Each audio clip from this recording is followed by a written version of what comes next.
Stop shaming the Philippines! Stop shaming the Philippines! Stop shaming the Philippines! Stop shaming the Philippines! Stop shaming the Philippines! Stop shaming the Philippines! Stop shaming the Philippines! Stop shaming the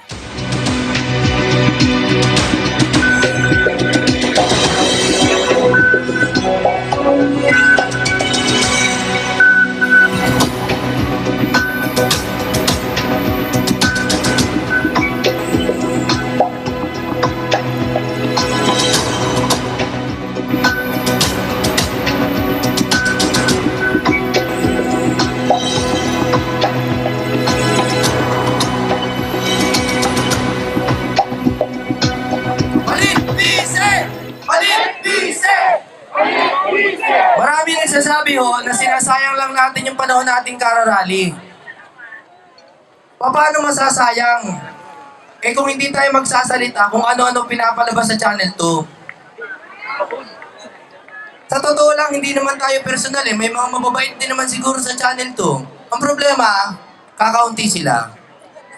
Dahil yung 95%, puro sinungaling. Eto ba? Sasabihin yung konti itong tao na to. Konti ba to? Okay. Maraming salamat po. To the foreign media listening to us right now, we have waited a long time for a leader to come to the Philippines like Duterte, who will fear no one, who will stop at nothing, and who is willing to give his life, his honor, and the presidency to save the youth of our country.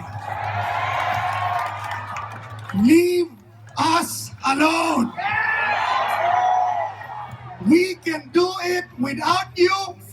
We have gotten here without you, and we will be better without you.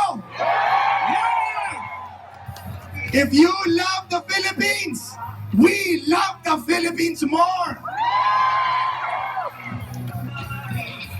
Sa ating pong mga kababayan, ang pagbabago nasa puso ng tao. Walang imposible sa taong nananampalataya at nananalangin. Hindi kaya ni ang ating presidente mag-isa.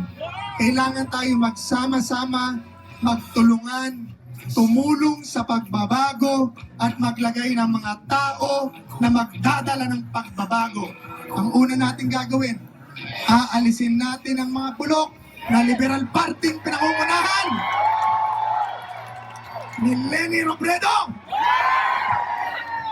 Ako, personal ko lang Vice Leni, kung hindi ka rin naman makikipagtulungan sa ating presidente, sama ka na lang sa foreign media. Duterte! Duterte!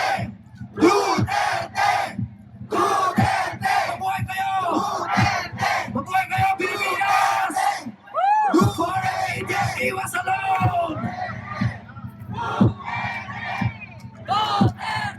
Isang malakas na palakpakan para sa Pilipinas! Greco, salamat sa'yo!